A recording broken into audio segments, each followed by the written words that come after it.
ક્રોધ આવતો નથી. મહારાજે મુક્તાન સ્વામી પૂછ્યું કે તમને ક્રોધ થાય તો શે નિમિત્તે થાય? આપણને ઠેસ વાગે ક્રોધ થાય, હાલતા ચાલતા ક્રોધ થાય. એક હોઠીઓ પડગર કરીને હતા, પછી રાત્રે ઘર બહાર નીકળ્યા અને ગાડું સાથે ભટકાયા. ગાડું બટકું ભર્યું, 2 દાંત પડી ગયા. મોદી આપણા કે માણસને ભટકાવે તો શું થાય? નાક કે કાન કાઢી નાખે ને કોઈ. મહારાજ મુક્તાન સ્વામી પૂછે છે કે તમને ક્રોધ શે નિમિત્તે થાય? મુક્તાન સ્વામી સત્સંગની માં કહેવાય. ક્રોધ તો શાનો થાય? મુક્તાન સ્વામીને મહારાજે પૂછ્યું કે તમારી વિશિષ્ટતા શું? દરેક સંતોને પૂછ્યું મહારાજે. પછી મુક્તાન સ્વામીનો વારો આવ્યો. ત્યાં મુક્તાન સ્વામીને મહારાજે પૂછ્યું કે તમારી ખાસિયત શું? એવું કયું એક અસલી ગુણ છે તમારામાં? ત્યારે મુક્તાન સ્વામી કહ્યું કે મહારાજ, આપની કૃપાથી મને એવું છે કે ગમે એવો ક્રોધી માણસ હોય, ક્રોધે ભરાયેલો હોય, પણ મને જુએ તો શાંત થઈ જાય. આવું છે કોઈ દુનિયામાં? હવે જયારે મુક્તાન સ્વામી જોઈને ક્રોધી માણસ શાંત થઈ જતો હશે તો મુક્તાન સ્વામી ક્રોધ થતો હશે ખરો? ત્યારે મહારાજે મુક્તાન સ્વામી પૂછ્યું કે તમને ક્રોધ શે નિમિત્તે થાય?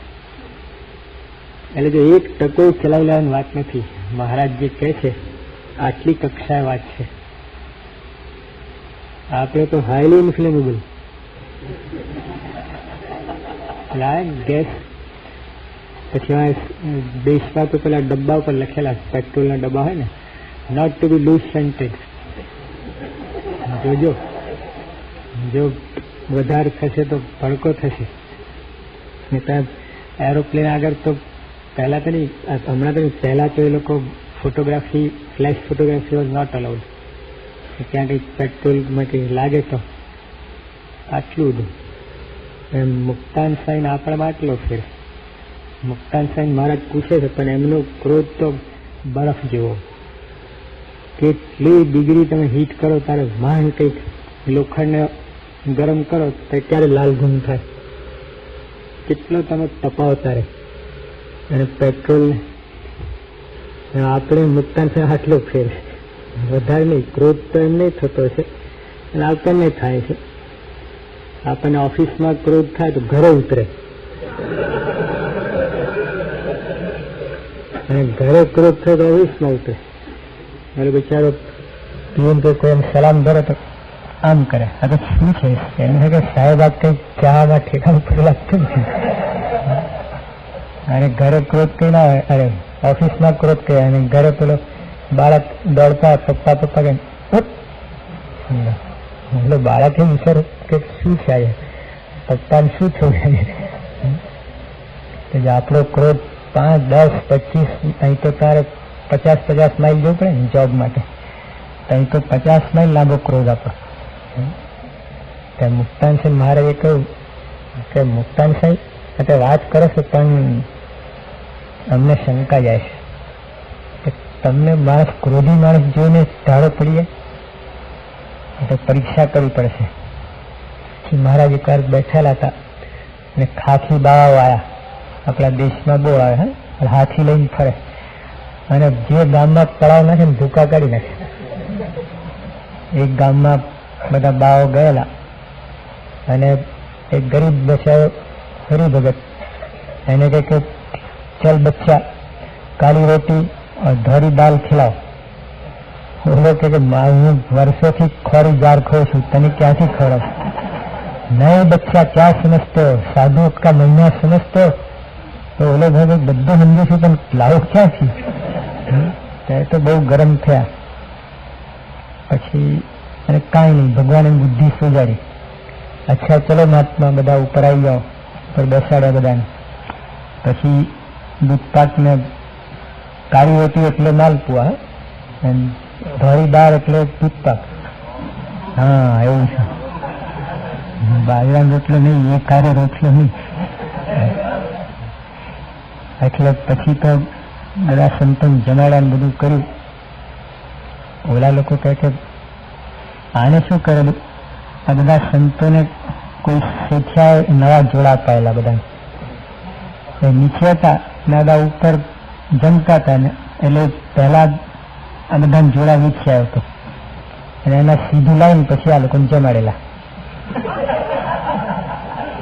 પછી ત્યાં વાળા જમા પછી બોલા કે बच्चा तुमको बहुत आशीर्वाद है. नहीं मैंने कहा आशीर्वाद तो ठीक है, ये तो आपका चरण का प्रताप है. तो बोला શું કે લો આ કેટલા બિચારા નિર્માની છે, એક તો રસોઈ જમાડીને છતાં આપણને કે તારા ચરણ નો પ્રતાપ છે. જયારે બધા નીચે ઉતરા કે हमारा सब जोड़ा क्या, हमने आपको कहा था ना आपका चरण का प्रताप. चलो પછી એવી રીતે કરવું પડે. ક્યાંથી લાવ્યો? ઘરમાં ખવાય તારે ને. પણ આવા તે હજુ અદભુત, હજુ જે ઊંડાકને ગામમાં જ જાય ને આપણે જે રિમોટ વિલેજીસમાં ત્યાં આવું બધું ચાલતું હોય છે. એટલે મહારાજના વખતમાં મહારાજને જ મળી ગયા ને, મહારાજ પાસે આવીને કહે છે આમ ચીપિયા પછાડા લાગ્યા ને ધમ કરવા લાગ્યા, બસ અમને બસ સીધું આપો ને આમ. મહારાજ કહે લાવો પેલી જાર આપતા નહીં, જાર નહીં કે ઘી શીરા દૂધપાક એ મારે કે અમારા સંતો ખોરી યાર જમે છે ક્યાંથી લાવીએ અમે? ધમ પછાડ કરવા લાગ્યા. મારે કે મુક્તાન સાંઈ બોલાવતો. મુક્તાન સાંઈ કહેતા હતા કે મને ક્રોધે ભરાયેલો મને જોઈએ તો ટાળો પડી જાય, હવે કસોટી કરો. મુક્તાન સાંઈ જઈને કહ્યું કે મુક્તાન સ્વામી આવું છે, હવે મહારાષ્ટ્રને બોલાવે છે. એટલે મુક્તાન સાંઈ સાકરનો પડો અને એક નારી લઈને નીચે ઉતર્યા અને એમને જો મહંત હતા ને પગમાં જઈને પડી જાય એકદમ. મુક્તાન સાહેબ, ओह आप तो साक्षात वैकुंठनाथ का पार्षद हो, आपका दर्शन कितना दुर्लभ. दर्शन हुआ तो बोला ने कई बुद्धि सूझी? नहीं नहीं नहीं, हम तो गद्दा जैसे, वैकुंठनाथ का पार्षद तो आप हो गए. तारो જ પડી ગયો. પછી મહારાજને કહે કે અચ્છા લાવો જો દેના દે દો. લઈને ચાલતા થયા બધા. 50 ખાસી બૈરાગી બાવા હતા. તે મારે કે મુક્તાન સાહેબ તમે ખરા છે, વાત તમે કઈ વાત સાચી છે કે તમને કોઈ પણ જોઈએ તો ટાળો પડી જાય ખરો કે. પછી મુક્તાન સાહેબ જમવા બેઠેલા, ત્યાં નિત્યાન સાહેબ પસાર થયા. એમને થયું કે આજે મુક્તાન સાહેબની પત્તની પ્રસાદી લઈશ, આવા મોટા સંત ને આપણે આવો ક્યાંથી જોગ થાય. એટલે મુક્તાન સાહેબ પાસે આવીને બેસી ગયા કે મુક્તાન સાહેબ આજે પ્રસાદી આપો. ના ના ના હોય પ્રસાદી, એક શ્રીજી મહારાજ સિવાય કોઈની પ્રસાદી હોય નહીં. તો નિત્યાન સાહેબ તમે તો મહારાજના જ ગુરુ છો કે એટલે ના ચાલે, આ તો પ્રસાદી આજે જોઈએ જ. બહુ કહ્યું પણ મુક્તાન સાહેબ તો ના જ પાડે. પછી મુક્તાન સાહેબ કહ્યું કે ભલે કાલે આવજો. તારે નિત્યાન સાહેબ વધારે શંકા કરી, કાલે કેમ? કાલે ત્યાં દૂધપાક જમવાના છો, તમે રોજ ખીચડી જમો છો. નવું હોય તો બરાબર છે, કાલે દૂધપાક જમવાના હોય તો કાલે આવો. ના એ તો ખીચડી જ ને, બીજું ક્યાંથી પચે? તો કે આજે જ આપો અને પત્તની પ્રસાદી આપો. બહુ કહ્યું તારે કરી આપે કે ચાવતા નહીં તમે, એમને ઉતારી દેજો. પણ જ્યાં ચાવ્યા ત્યાં 3 કાંકરા એક જ કોરિયામાં. નિત્યાન સાહેબ થયું કે આ સેવક હરામખોર આ ઉપરથી નાખતો છે કે શું? આટલા બધા કાંકરા નીકળે ખરા? ઉપરથી ભભરાવતો હોય તો જ આટલા બધા કાંકરા આવે. અને સેવક છે કે સુવર છે? લાકડીને ઉભા થયા ને એકદમ પાછળ પડ્યા. બોલે સેવક આગળ ને નિત્યાન સાહેબ પાછળ. મુક્તાન સાહેબ હાથ ધોઈને નિત્યાન સાહેબ પાછળ. આખું સર્કસ નીકળ્યું. ત્યાં તો મુક્તાન સાહેબ સ્વામી સ્વામી સ્વામી સ્વામી રાખો રાખો રાખો. પછી નિત્યાન સાહેબ ઉભા રહ્યા. પછી મુક્તાન સાહેબ કહ્યું કે નિત્યાન સ્વામી સેવકનો વાંક નથી, એ મારી ભેગા રહીને જો ન સુધરે તો વાંક મારો છે, એનો નહીં. વિચાર કરો, છે અત્યારે કોઈ દુનિયામાં ગુરુ મળે ખરો? ગુરુ ચેલા જ બાસતા હોય. હવે એક ગુરુ ચેલા હતા. ગુરુએ કહ્યું રામદાસ जरा बाहर बारिश गिरता है कि नहीं देख के आओ। अरे गुरु महाराज क्या है, बिल्ली अभी बाहर से आई, इसके ऊपर हाथ फिराओ तो मालूम हो जाएगा कि बारिश है कि नहीं। तो भीनिया से तो बाहर वरसाद पड़तो हशे। चल काई नहीं। પછી गुरु को अच्छा रामदास बत्ती बंद कर दो। अरे गुरु महाराज इसमें क्या है, आप आंख बंद कर दो बत्ती बंद। तो बोलो कि आप माथा नो मजा से। પછી કે अच्छा चले पवन बहुत आता है, ये दरवाजा बंद कर दो। गुरु 2 काम मैंने किया, 1 काम तुम करो। તમારો ચેલો છું એટલે તમારાથી મારે વધુ સેવા કરવી પડે, પણ તમારે કરવી તો પડે। હું સેવક એટલે 2 કામ કરું, પણ તારે 1 તો કરવું પડે। એટલે મુદ્દાનું કામ ગુરુને કરવાનું, ઉભા થઈને બંધ કરવું પડે ને બારનું, અને ઓલા 2 કામ તો સુતા કર્યા। આવા ગુરુ છેલ્લાની વાત નથી। આ મુક્તાનંદ સ્વામી જો કેટલા આદર્શ ગુરુ, કહ્યું કે ચેલાનો વાંક નથી, સેવકનો વાંક નથી। જો મારા જેવા પાસે રહીને એ ના સુધરે તો મારો વાંક છે। અને ત્યાં એટલે સેવક એકદમ પગમાં પડી ગયો અને 20 વર્ષે સેવકનું પરિવર્તન થયું। આ એક જ પ્રસંગથી, કેમ કે એને જોયું કે આજે મુક્તાનંદ સ્વામી મારો પક્ષ ના રાખ્યો તો આજે તો મારું આઈ બનત। આવા મુક્તાનંદ સ્વામી, હવે એમને ક્રોધ ક્યાંથી થાય વિચાર કરો। એટલે એકવાર મુક્તાનંદ સ્વામી ના નિયમ હતા, દિવસમાં 1 જ વાર ખાવાનું, અને એ પણ ગોરો ખાવાનો પેલો। તે બધા માટે નિયમ હતો। તે નાના સંતો હતા, 15-16 વર્ષના સંતો હતા। આ એ લોકોને તો ભૂખ લાગે ને, તો એકવાર એ લોકો રસોડામાં કંઈક રોટલો શોધતા હતા અને રોટલો હાથમાં આવ્યો અને ખાતા હતા। ત્યાં મુક્તાનંદ સ્વામી નીકળ્યા, આ બધાના હાથમાં રોટલા પડી ગયા। બીક ગભરાઈ ગયા લોકો કે આ મુક્તાનંદ સ્વામી શું કહે છે, આપણે નિયમનો લોપ કર્યો। ત્યારે મુક્તાનંદ સ્વામીને મનમાં ધ્રાસકો પડ્યો, અરે હું આ લોકોને રાક્ષસ જેવો લાગ્યો હોઈશ? સાધુ તો જનની કહેવાય, સાધુને જોઈને લોકોને શાંતિ હોય જાય, અને એટલે ઉદ્દેશ છો આ લોકોને। એટલે એકદમની પાસે ગયા, બોલે એકદમ ગભરાય કે મુક્તાનંદ આપણી પાસે આવે એટલે નક્કી હવે તો મુશ્કેલી થશે। ત્યાં મુક્તાનંદ સ્વામી કે સંતો મને ભૂખ લાગી છે કઈ તમે? ત્યારે ઓલા લોકોને શાંતિ થઈ ગઈ।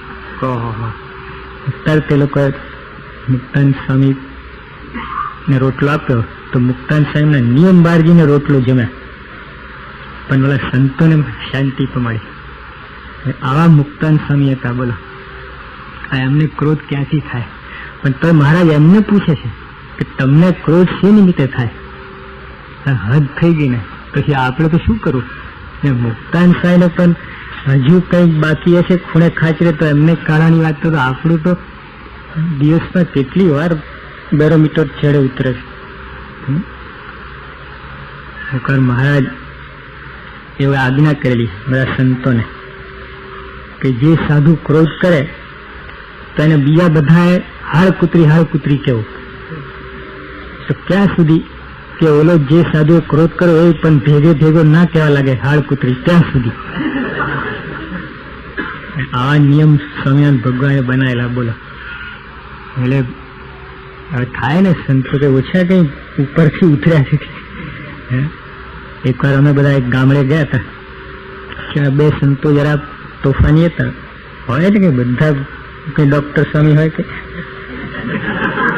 એટલે પછી તમારા હરિભક્તોએ કમ્પ્લેન કરી કે સ્વામી આ સાધુ આવા કેવા છે, આમ કેમ છે?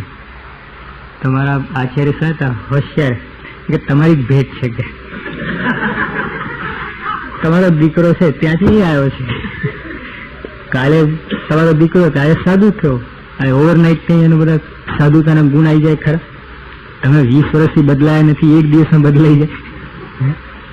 એટલે સમજવા જેવું છે કે સાધુ એટલે એક જ સાધુ છે, એની વાત છે। અમે તો બધા સાધક છીએ, એટલે આ તો ડ્રેસ પહેરો છે, હજુ સાધુતા આવવાની કોઈ વાર છે જો, અને એ 1 દિવસનું કામ નથી। એ તો બધું કેટલી કસણી ખમે, કેટલા બધા એની કસોટી પસાર થાય ત્યારે સાધુ તાળે થશે. શ્રદ્ધા છે ને આવા ગુરુ છે થશે, પણ દરેકમાં આપણે એ રીતે ઈચ્છા રાખીએ એવું ના થઈ શકે. અમે ત્યાં સાધુ એક હતા, આગલે દિવસ દીક્ષા લીધી, બીજે દિવસ છાપું પરું કઈ વાંચતા હતા. એટલે એક વડીલ હરિભક્ત જૂના હતા ને, અને એકદમ ગરમ થયા. શું છે, અક્કલ છે કે સાધુ છો, કોણ છો કે કેમ છાપું વંચાય? એને કહ્યું વંચાય તો નહીં, પણ હવે વાંચીએ છીએ. ઓલા વડીલ હરિભક્ત જરા વધારે અમને ઠપકો આપ્યો, જરા ગરમ થયા. ત્યારે સાધુ હોશિયાર હતા, એમને કહ્યું કે જો કાકા, અમે પાટલું પહેરીને ફરતા હતા, પાટલું કળાઈના ધોતી પહેરાવ્યું છે, એ જ અમારું છાપું કરાવશે, તમારે શું ચિંતા કરો? તમે તમારા કયાથી આ છાપું નહીં નીકળે અમારું, એટલે રહેવા દો, તમે મઠાકૂટ કરતા. આ જેને પાટલું કરાય છે એ જ અમારે છાપું કરાવશે. વાત એ સાચી છે. આજે જે અમે 400 સાધુ થયા છે એ એમને લીધે થયા છે, નહીં કે બીજાના ઉપદેશથી. એ ઉપદેશથી કાંઈ નથી થતું. આ તમને પ્રેમ છે, અદભુત નિર્સ્વાર્થ પ્રેમ, એને ખેંચ્યા છે, બધું કાઢશે. એટલે આ રીતે મુક્તાન સ્વામી પણ જે આટલી ઊંચ કક્ષાના સાધુ હતા, એમણે મહારાજે આ વાત કરી કે તમારામાં ક્રોધ છે શે નિમિત્તે છે, એટલે શા કારણથી કંઈક ક્રોધ આવતો હશે. આમ તો નથી આવતો, ગમેલું તપાવો, ગમેલી કસોટી કરો તોય બનતું નથી. કારણ મુક્તાન સ્વામી બ્રહ્માન સ્વામીને એક અસુરે પકડ્યા બંનેને, એક ઓરડામાં પૂરી દીધા, માર છરો ઘસ્યા અને કે નાક કાન કાપવા છે. બ્રહ્માન સ્વામી તો જરા આકરા થઈ ગયા અને કે મુક્તાન સ્વામી મને છૂટી આપો, બતાવી દવાના પરછો આપું છે. તો મુક્તાન છે કે ના ના, આપણે ના થાય, મહારાજની આજ્ઞા નથી. અરે પણ કે મારી નાખે તો વાંધો નહીં, આપણે છાતીના લઈ લઈએ, એને કહીએ મારી નાખ, પણ નાક કાન કાપીને છૂટા મૂકે તો જૂના જમાનામાં એવું હતું, નાક કાન કાપે ને એટલે એને બહુ ખરાબ કર્મ કર્યા હોય એના નાક કાન કાપવામાં આવતા. એટલે કે આ ખોટું થાય છે. ત્યાં મુક્તાન છે આપણે અનેક જન્મથી બૈરા છોકરા માટે નાક કાન કપાયા છે. આ જન્મ શ્રીજી મહારાજ સ્વામિનારાયણ ભગવાન માટે બ્રહ્માન સિંહ બેસવું છે ને, જે થાણ છે થશે. આપણે મહારાજ ઉપર શ્રદ્ધા રાખો ને બસ, અને બંને ધ્યાનમાં ઉતરી ગયા, એકદમ મહારાજને સંભાળવા લાગ્યા. ત્યાંથી એક રાઘવ જટ કરીને એક ગામનો મુખી હતો, એ ત્યાં પસાર થયો. એને પૂછ્યું કે બાવા ક્યાં કરતે હો? કે છરા ઘીસતા હું. ક્યો? સમય તો મુડિયા હાથમાં આવ્યા, નાકતાન કાપવા છે. એ ઓલા કોઈ જે જોલાની સ્વામિનારાયણ સાધુ એ લાયા કે બતાવો તો ખરા ક્યાં છે, કેવા છે. દરવાજો ખોલ્યો તો બંને મુક્તાન છે બ્રહ્માન છે એકદમ ધ્યાન કરતા હતા. તો ઓલાના હૃદયમાં પ્રવેશ કર્યો ભગવાને. એને કોઈ મૂર્ખના જામ, આવા સાધુ તું નાકકાન કાપવાનું, તારા બાપનું શું બગાડ્યું છે? નાકકાન તારા કાપવાના છે. અને પછી એને એક હાથ મારીને બાજુ ખસેડીને કે એ સાધુ મહારાજ ઊભા થાવ, કે ચલો કે તમને ગામ બહાર મૂકી આવું, કે અને તમે જાઓ અહીંથી, આ તો અસુર છે કે લો, એમ કહીને એમને રક્ષા કરી. આવી રીતે કસોટીઓ થતી હતી તો એ મુક્તાન સ્વામી ક્રોધ આવે નહીં. જો આ પ્રસંગમાં નહીં તો સમર્થ હતા, શ્રાપ આપી શકે એવા હતા. અને બ્રહ્માંડ સાહેબ તો શ્રાપ શું, સીધું મુઠ્ઠી મારે તો પાર પાડી દે એવું શરીર હતું, પણ નહીં. એટલે મહારાજે આ રીતે બધાને વાત કરી, સંતોને આજ્ઞા કરેલી કોઈને શ્રાપ આપવો નહીં, ક્રોધ કરવો નહીં. અને જે લોકો ત્યાં અજ્ઞાની લોકો ધૂળ નાખે, નિંદા કરે, ગારો દે, સહન કરવું એ આપણા ઘરેના છે. આજે તમે ઘડિયાળ પહેરો છો ને 10-10 હજારના પેલા રોલેક્સ ના ને તેનમ, અમારા ઘરેણા આ બધા, અમારી ઘડિયાળ આ, અમારું રોલેક્સ કોણ, બે ગારો કોઈ દે ને એ. સ્વામિનારાયણ ભગવાન વખતમાં આવી રીતે સંતોની કસોટી કરી છે. મહારાજે કહ્યું કે તમે જે ગામમાં જાઓ, અપમાન થાય તો ત્યાં પ્રેમથી રહેવું, અને સન્માન થાય તો ચાલી નીકળવું. આવા બધા નિયમ બનાયા. બોલો અત્યારે આપણે એમાંથી આટલા બધા તો સન્માન થાય વાત તો જવા દો, પણ આપણને કોઈ બોલાવે નહીં ને તોય મુશ્કેલી થઈ જાય. ફરિયાદ સભામાં નથી જોયું. કેમ? કોઈને પડી જ નથી, કોઈ પૂછતું જ નથી. લો, આપણો ત્યાં ભાવ કોઈને છે નહીં. ભાવ ઘણું ચોખ્ખા ના હોય, આપણા હોય. જો આપણે કલ્યાણ માટે આવીએ છીએ, આપણા પેલા એના માટે છે, આપણે કોક માટે નથી આવતા અને કોઈક ઉપર ઉપકાર કરતા નથી. આવી જો ભાવના હોય તો આપણે જેથી ગ્રહણ કરવાનું છે એ ગ્રહણ થાય. એ તો બધું પાછું બધું ઉડતું ગાંઠનું ગોપીચંદન જાય એવું છે. આપણું કંઈ હોય એ જતું રહે. અરે મહારાજે મુક્તાન સાંઈ મહારાજ, અરે મુક્તાન સાંઈ, તમને ક્રોધ થાય છે નિમિત્તે થાય છે, અને કેટલું નિમિત્ત હોય ત્યારે ક્રોધ થાય છે. ઇંગ્લિશમાં એક કહેવત છે, ક્રોધ ના કરો એવું નથી કહ્યું, પણ ક્રોધ કરતા આવડવું જોઈએ. લો, તમે આમ હાથ જરા આમ કરો, થોડા મસલ આમ દેખાવા લાગે એટલે કુસ્તી ગમે ની સાથે કરવા લાગો, અરે મરી જશો. તો કુસ્તી કરતા આવડી જોઈએ, એમને ના થાય. આ છોકરાઓ કરાટે શીખે છે ને સ્કૂલમાં બધે, એમને કોઈ સાથે પેચમાં આવી ગયા તો મરી જાય. એટલે એમ ક્રોધ કરતા આવડવું જોઈએ. પછી ક્યારે ક્રોધ કરવું, ક્યાં કરવું, કેટલું કરવું, કેવી રીતે કરવું, એ બધું આવડતું હોય તો ક્રોધ કરવું, નહીં તો ક્રોધ નુકસાનકારક છે. હા, અને અત્યારે તો જર્મન સાયન્ટિસ્ટે રિસર્ચ કરી, એ લોકો કહે છે કે એક વખત ક્રોધ કરો તો 700 કેલોરી એનર્જી બળી જાય તમારી. લો, અને આપણા ખોરાકમાં આપણને 1000-1200 કેલોરી મળે છે. 2 વાર ક્રોધ કરો તો દેવું 400 કેલોરી ઘર નીકાળવી પડે. અને જાડા લોકો પછી ક્રોધ કહીને રિડ્યુસ થવા પ્રયત્ન કરે તો ના, આમાં એવું નથી. આ જે સેલ્સ તૂટે છે ને, બ્રેન સેલ્સ તૂટે છે, બીજા કોઈ શરીરના નહીં. ક્રોધ કરો અને brain cells are fixed in number, જન્મ થાય ત્યારથી અમુક સંખ્યા જ હોય છે. પછી એમાં ઘટાડો થાય કે કોઈ દિવસ એમાં રિપ્લેનિશ થતા નથી અથવા વધતા નથી. પછી બીજા કોષો તૂટે આપણા તો દે આર રિપ્લેનિશ, એટલે ફરી બની જાય છે અને વધે ખરું. પણ brain cells once they are lost finish, પછી એ ફરી વાર એ થતા જ નથી. એટલે ક્રોધ કરવાથી બ્રેન સેલ્સ તૂટે છે. લો, પછી એના પરિણામ ક્યાં આવે? તો રોજના 2 વાર ક્રોધ કરો, એકલો કોટા ખાલી કરતા હો, પછી તો મુશ્કેલી થઈ જાય ને. અને પછી એ બ્રેન સેલ્સ તૂટે એટલે લોસ ઓફ મેમરી, પછી એબ્સેન્ટ માઇન્ડેડનેસ, બ્રેન હેમરેજ, ડાયાબિટીસ, આ બધા કેટલા રોગ પછી એના કારણ બને છે. એટલે ક્રોધથી પણ 1500 રોગ થાય છે. જો તમે ક્રોધ ઉપર કાબુ કરી શકો તો કેટલાક પ્રોબ્લેમ બચી જાય. આ તો અંદરના, બહારના નથી બચતા. આપણે મોટા મોટો શત્રુઓ તો ક્રોધ હોય, ત્યાં ક્રોધે કહીને જુઓ તમે કેટલાનો સંબંધ બગાડ્યો છે. આ લોકોને ક્રોધ છે જ નહીં, એટલે એને કોઈ શત્રુ જ નથી. આપણે અંદર શત્રુ છે, બહાર શત્રુ ઉભો કરે. અંદર છે ને શત્રુ, બહાર શત્રુ ઉભો કરે. અંદર જેને શત્રુ બહાર બને જ નહીં. હજી ક્રોધને લીધે, માનને લીધે, સ્વાદને લીધે કેટલા શત્રુ ઉભા થાય છે. ત્યાં યોગી આપણે વાત કરતા સ્વાદના કારણે. રૈયો દરજી હતો, પછી પેલા ગામડામાં શું થતું, દરજી ઘરે બોલાવતા આપણા દેશમાં, ત્યાં ઘરે દરજીને બેસાડે અને તે લોકો ખેતરમાં જાય તો રીંગણા કે શાકભાજી હોય લાવતા હોય તો બધાને વહેંચતા, આ તો બીજાને લઈ લે. તે તો આમ કંઈ લાયા હોય તો આડોશી પાડોશી બધાને થોડું થોડું આપતા, એવો રિવાજ હતો.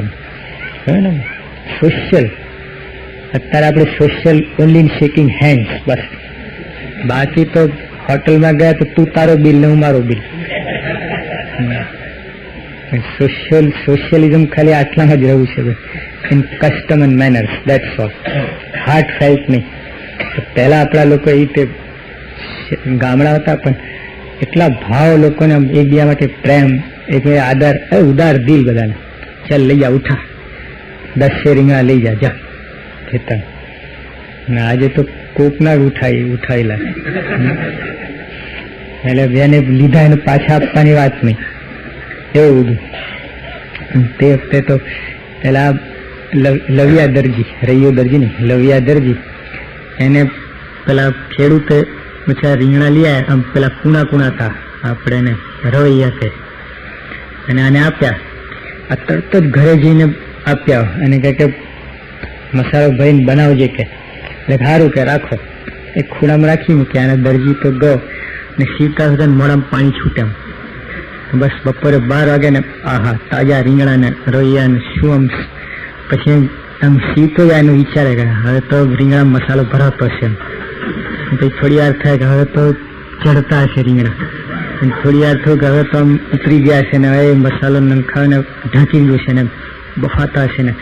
આમ બધું કેલ્ક્યુલેશન કરતા 12 વાગ્યા.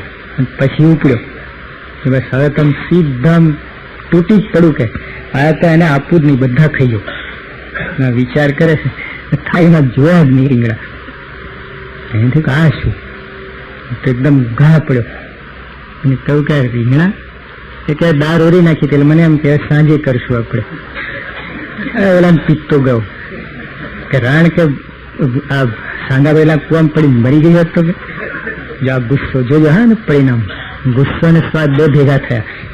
એક હોય તો બરાબર, 2 ભેગા એટલે 2 ચોર તો કેટલા બળિયા. બાઈને ફીસી ચડી કે મેં શું ગુનો કર્યો. આપણે માંડ પૂરું થાય છે, સવારે સવારનું શાક બચી ગયું તો સાંજે કરવા, એમાં શું ખોટું કર્યું. જોઈને ખરેખર કુવામાં પડી તો અંદર. અને ધમાકો થયો અને બધા ગામના ભેગા થઈ ગયા.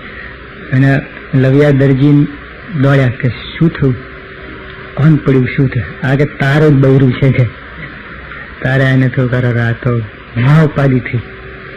પછી આ તો બધું થયું. અને પછી મુંબઈ ગયા યોગી આપા કહેતા પાછા. અને ત્યાં ઓવર ટાઈમ કરે બધું એમ કરી કઈ 12 વર્ષે કંઈક પૈસા ભેગા થયા. બીજી વાર લગ્ન કર્યા તો યોગી આપા કે 12 વર્ષે વઘાર બેઠો પાછો.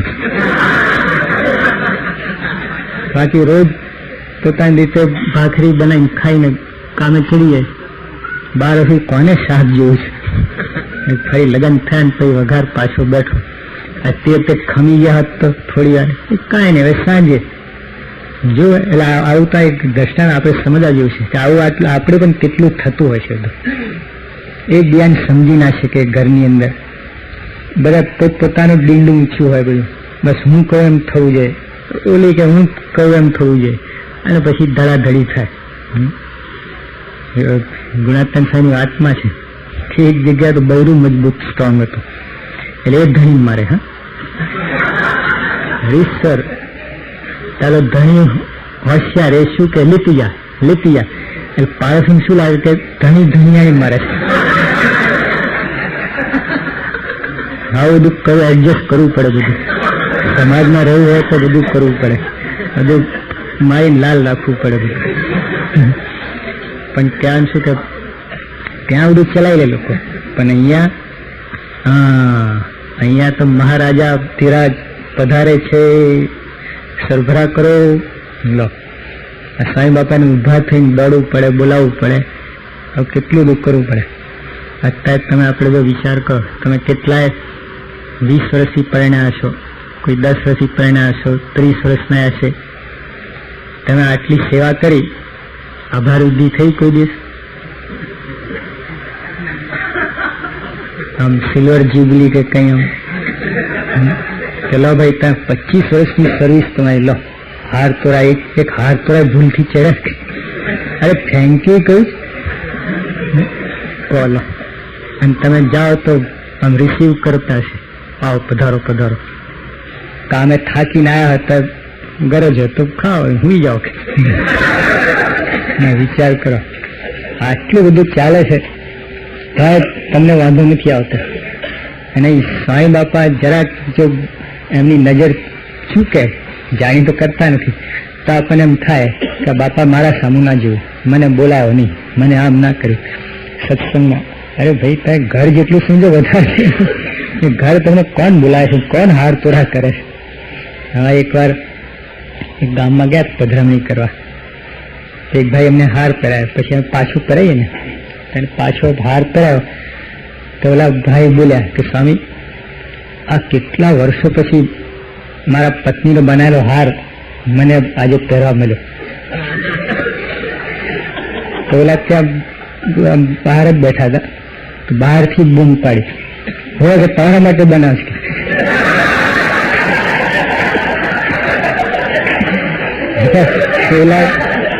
પેલા કે સ્વામી જો હવે તમે તમને પહેરાવી ઠાકોર પહેર્યા પછી તો તોય નથી ખામી શકતા.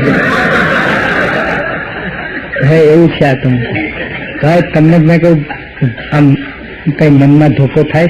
ના ના કે તો શું ચલાવવું પડે. પછી અહીંયા સત્સંગમાં ચલાવતા હોય તો અહીંયા તરત બસ કેમ હવે આવ્યો બીજો કેમ શું થયું, બસ કોઈ મને બોલાય નહીં, મને અપમાન કર્યું, મને આમ કહું. એ સત્સંગ આવું ના હોય. એ ઘર જેટલું તો કરો. પછી તમે જો આ બધા સ્વભાવને લીધે છે ને આપણે અહીં સુધી પહોંચતા નથી ભગવાન સુધી. આમ શરીરથી આપણે પહોંચીએ બાપા પાસે, પણ મનથી આપણે એની પાસે નથી પહોંચતા. આ બધા મોટા મોટા પથરા વચ્ચે આવે છે. એટલે આપણે આ સત્સંગમાં આ બધા મોટા દોષ છે. સત્સંગમાં તો ખરું બહાર તમારે તમે બોસ હોય, તમારો ક્રોધ કરતો હોય, તમને ગમે ખરું?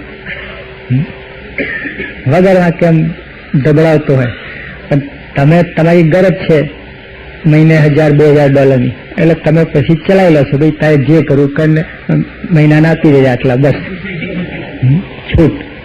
એટલે આપણે જે ક્રોધ સહન કરીએ છીએ મહિનાના 2000 લીધે કરશે. તમારી તાકાત સામે લગાવી દો તમે. એટલે ત્યાં બધી મુશ્કેલી છે. એટલે આ દોષ તો બધે ગડબડ કરે છે. માન એટલે આપણે આટલા બધા બેઠા છે, શિવજી આપણે કહેતા કે માન એક ને ઈશ્નારન એક. આ બે જણ ઉભા હોય એમાં એક જણ નમે તો બીજો નમે કે નહીં? બોલો, ઓટોમેટિક તમે જોજો એક નમે તો બીજો નમી જ પડે. પણ જો એક અક્કડ થાય બીજો અક્કડ થાય. બે એમ એ બી આપણે વાત કરતા બે મિયાજી હતા, આવી ગયા બાઉટ ઉપર, મારામારી કરવા લાગ્યા. પછી એક બીજાની દાઢી હાથમાં આવી. દાઢી એટલે તો જોરથી ખેંચે એટલે પ્રિયક તો ચૂંચું કરવું પડે. એટલે પછી દાઢી ખેંચતા એનો લોકો કે હું તો નરિયા, તો કે હું તો તરિયા. આમ એક દિવસ ચડતા જ જાય. તો એકની દાઢી બહુ ખેંચે ને કે હવે તો હવે મજા નથી, તો હું તો તારી ચરણ કી રસ, તો લોકો હું તારી કાક કી બહાર કે બે ઢીલા પડી ગયા. એક ચરણની રસ થયો તો હું તારો મુવાળ જા છોડ મૂકને બાપા મરી ગયા. એવું છે. એટલે ત્યાં જો એટલે સમાજની અંદર પણ આપણે આડા દોષ આપણે નુકસાન કરતા હોય. ઈર્ષ્યા, હા ઈર્ષ્યા તો કઈ વાત જવા દો. યોગી આપણે વાત કરતા હોય કે ભગત હતા, પછી શિવજીને તપ કરીને પ્રસન્ન કર્યા. શિવજી પ્રગટ થયા ને માગ કે ઓલા લિસ્ટ તૈયાર રાખ્યું હતું 25 આઈટમનું. All of them or either of one of them or two, જે ત્યાં ઈચ્છા પણ આ લિસ્ટ છે. શિવજી બાપાએ જોયું તો ઓહો વેરી ગુડ, ચાલો 25 આઈટમ પાસ. બોલો ખુશ થઈ ગયો. પણ વન કન્ડિશન, શું? તારા પાડોશી બમણું મળે. લાવ તો લિસ્ટ જરા રિવાઇઝ કરવું પડશે. પછી વિચાર કર્યો કે મારે એક બંગલો આવો, પાડોશી 2 કેન્સલ, નહીં જોઈએ. પછી બીક ગાડી, મને એક પાડોશી 2 કેન્સલ, નહીં જોઈએ. બધું કરતા કરતા બધી આઈટમ નીકળી ગઈ. એને એક આઈટમમાં રસ ના રહ્યો. પછી ઘરે જઈને સૂતો. હવે તો પાડોશી ઊંધો પાડી દઉં કે બતાવી દઉં કે પછી સારે કૂદતા મને કહું મહારાજ હવે તમે આટલું આપી દો, વધારે મારે જોતું નહીં. શું? મારો એક પગ જાય, એક હાથ જાય ને એક આંખ જાય. એટલે પાડોશી બેરલ જ થઈ ગયું. ખાલી એક સિલિન્ડર જ રહ્યું ને પાડોશી, એના 2 પગ જતા રહે, 2 હાથ જતા રહે, સિલિન્ડર બાકી. ત્યારે શ્રીજી કહ્યું કે ભાઈ અમારી દુકાનમાં આ માલ નથી, માફ કરો. ત્યારે બીજું જે માગો આ હાથ પગ જાય એવું અમારે ત્યાં નથી, અમે ધંધો નથી કરતા. આવું છે, પોતાના એક એક હાથ પગ ખોઈને પણ પાડોશીને તો બે કાઢવા. આપણે બધાને એવું છે, બધાને કોઈ દિવસ આપણે કોઈની સારી ઈચ્છા જ નથી. અને જો આપણે આપણી ઈચ્છા પ્રમાણે થતું હોત ને તો આ દુનિયામાં એક મનુષ્ય ના હોત. દરેક એક એક જણે એક વખત તો બીજા માટે મરી જાય એવું તો સારું, એવું તો ઈચ્છ્યું જ હોય. બોલો સાલો મરી જાય તો સારું, લો આવું તો એક બે વાત તો મનમાં થઈ જ ગયું હોય. અને જો તમે ઈચ્છા એની સાથે ઓલો ઉડી જતો હોય તો ઓલો તમારા માટે ધારો કોઈ રહે જ નહીં જગતમાં. એક એક જણે 10-10 ને ઉડાડ્યા હોય તો ક્યાંથી રહે જગતમાં કોઈ? પણ જો ભગવાન પાસે ચાવી છે પછી આપણે સારું કેમ નથી શીખી શકતા? જો આપણી ઈચ્છાથી થતું હોય તો કોઈનું સારું કેમ ના ઈચ્છાય? હવે એનું ભલું થાવ. આ યોગી મહારાજ સવારે ઉઠે ને રોજ પહેલા પેલું વાક્ય એમના મોઢામાંથી આ નીકળે, ભગવાન સૌનું ભલું કરો, ભગવાન સૌનું ભલું કરો. 2-3 વખત બોલે યોગી આપા. અને પછી બીજું વાક્ય ભગવાન ભજી લેવા, ભગવાન ભજી લેવા. આ 2 વાક્યનો પેટર્ન તમતા આપણે બોલો જાય ભગવાન સૌનું ભલું કરો હૃદયથી નહીં બોલી શકો. મહારાજ ઓલા 2 જણનું બાદ કહીને બધું બધાને ભલું કરજો. કોઈ 2 તો હોય જ આપણો જેનું વેર વારવાનું હોય. આપણાથી બોલાય જ નહીં ભગવાન સૌનું ભલું કરો. જે કઠિન વાત છે, પણ એમાં આમ જોવા જઈએ તો આ ફાયદો આપણને છે. આજે વૈજ્ઞાનિકોએ પુરવાર કર્યું છે કે જો તમે બીજા માટે સારું ઈચ્છો છો તો પોતાનું ભલું થાય છે. આમ આખી અંદર બોડી કેમિસ્ટ્રી બદલાય છે. જો તમે સામા માટે માણસ માટે તમારી સારી ભાવના હોય તો અંદર આખું તંત્ર સુંદર થઈ જાય છે. આ તારી નાડીઓ છે, આ છે, બધા જે ખૂબ અંદર સેન્સિટિવ છે અથવા જે ખૂબ વાઇબ્રેટિવ છે એ નાડીઓથી શાંત પડે છે. અને તમે જેમ કોઈનું ખરાબ ઈચ્છો એમ અંદર ગડબડાટ વધે છે. નાડીઓના નર્વ્સ ને આ બ્રેન ને બધું એકદમ હેવીલી વર્કિંગ કરતી થઈ જાય, ખૂબ એજિટેટ થાય છે. એટલે એ લોકો ના પાડે છે. અને પુરવાર કેવું છે, એ લોકો હમણાં તો આજથી 100 વર્ષ પહેલા પુરવાર થયું, આજનું નહીં. યોગ ને હેલ્થ નામનું પુસ્તક છે, એમાં આખું દ્રષ્ટાંત આપેલું એ લોકોએ કે એ લોકો પેલા માણસોનું પેલું આ ચાલુ પરસેવો લીધો, પછી આની અંદર મર્ક્યુરી ક્લોરાઇડ કેવું કંઈક નાખ્યું અંદર, તો કાંઈ ફેરફાર ના થયું. પછી આ 100 માણસને ક્રોધાયમાન કરવામાં આવે અને પછી એમને પરસેવો લેવામાં આવે. પછી આ મર્ક્યુરી ક્લોરાઇડ કેવું કંઈ નાખ્યું તો ડાર્ક બ્રાઉન પ્રેસિપિટેટ થઈ ગયા, ચોકલેટ રંગનો કલર થઈ ગયો. અને પછી એ લોકોને ઉદાસ કરવામાં આવ્યા અને પછી એમના પરસેવામાં પેલું નાખ્યું તો ખાખી રંગ થઈ ગયું, આપણે આ જે રાખનો રંગ ગ્રે કલર થઈ ગયો. જો ત્યાં બોડી કેમિસ્ટ્રી બદલાય છે વાત નક્કી છે. તમે જ્યારે સ્વભાવ બદલાય તમારો, ગુસ્સે થાવ તો અંદર બોડી કેમિસ્ટ્રી બદલાય, ઉદાસ થાવ તો બોડી કેમિસ્ટ્રી બદલાય, અને નોર્મલ રહો તો અંદર તંત્ર નોર્મલ ચાલતું હોય. આ પુરાર કર્યું છે ત્યારે આપણા ઋષિને તો લાખો વર્ષ પહેલા કહ્યું છે, આજનું નથી. કે ભાઈ આખું અને આપણે જયારે જમવા બેસી ત્યારે પ્રાર્થના કરીએ ખબર, અને પછી એમાં પેલું છેલ્લે ઓમ શાંતિ શાંતિ શાંતિ, એટલે શું બધું અંદર તંત્ર તમારું એજિટેશન છે શાંત પડી જાય. અને પછી જે પાચક રસ ઝરતા હોય એકદમ સારા પ્રમાણમાં તે વખતે તમે ખાઓ તો બધું પચી જાય. ગમનું ઝેર હોય તો પચી જાય, બોલો. અને નહીં તો અમૃત હોય તો ઝેર થઈ જાય. જો ક્રોધ કર્યું ને ચિંતામાં રહ્યા તમે, ચિંતા કરતા કરતા ખાતા હોય, ઉદાસ થઈને ખાતા હોઈએ, ઘણી વાર તો થાળી પછાડતા આપણું મીઠું ઓછું વધતું હોય ને તો આમ કંઈ ખાતા હોય. એટલે કે અન્નને દેવ સરીખા માનો. અન્ન ભ્રમ છે, બ્રહ્મમય અન્ન, અન્નમય ભ્રમ. લો આપણે તો એક એક વસ્તુને ભગવાનનું સ્વરૂપ આપ્યું છે. નદીને, ઝાડને, પર્વતને બધાને ભગવાન સ્વરૂપ તરીકે આપણે જોઈએ તમે લાભ આપણને છે. એટલે આપણા ઋષિઓને તો અદભુત કાર્ય કર્યું છે. પણ આપણે એક દોડ ડાયાની યોગીઓ પર વાત કરતા, એક દોડ ડાયો તો રસ્તે જતો હતો, તેના પગ બગડ્યા. રસ્તામાં કોઈ કૂતરું બગાડી ગયું હશે, પગ બગડ્યા. તેને આમ જોયું કે શું છે, પછી નાકે અડાડ્યું. તો નાક બગડ્યું, આંગળી બગડીને પગ બગડ્યા. જો એટલે આપણે જ કરીએ બધું, બધું જ બગાડીએ છીએ આખું તંત્ર બુદ્ધિથી. અમુક વસ્તુમાં બુદ્ધિનું પ્રવેશ કરવા જેવી ના હોય. આપણે બધું શ્રદ્ધા આવી વસ્તુઓ વડીલો આપણને આપી છે, આ બધું કર્યું છે. તમે વિચાર કરો, તારે તારા ઘરમાં તારી માં પીરસતી હોય તમને,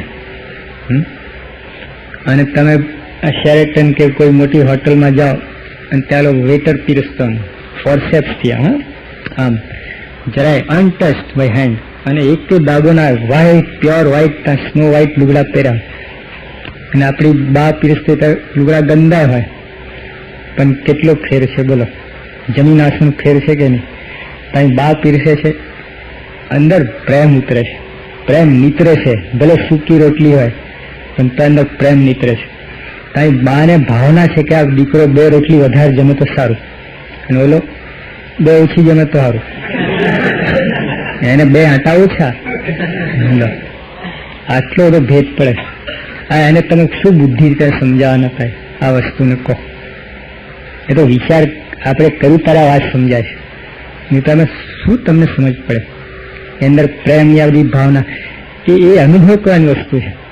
એ કંઈ લાલ બહાદુર શાસ્ત્રી રેલવે મિનિસ્ટર હતા દિલ્હીમાં, પછી 12 ગામ ગયા હતા, પછી પાછા આવતા હતા. એટલે એમની માં એમને મળવા આવેલી સ્ટેશને. તો લોકો ઓળખે ને એટલે ધક્કો કાઢીને બાજુમાં ખસેડી હતી. એક ખૂણામાં એની માં ઊભી રહી, અને દિયાદા 100 રૂપિયાના હાર લઈને ઊભા હતા. લાલ બહાદુર શાસ્ત્રી આવ્યા ને બધા એકદમ સ્વાગત માટે દોડવા લાગ્યા. તો લાલ બહાદુર શાસ્ત્રી માને છેટેથી જોયા, એકદમ એની પાસે દોડીને પગે પડી ગયા. તો લાલા ભોંઠા પડ્યા કે આને તો આપણે બાજુમાં ખસેડાય. આજે એની બા એક ફૂલ પણ લઈને નથી આવી, અને ત્યાં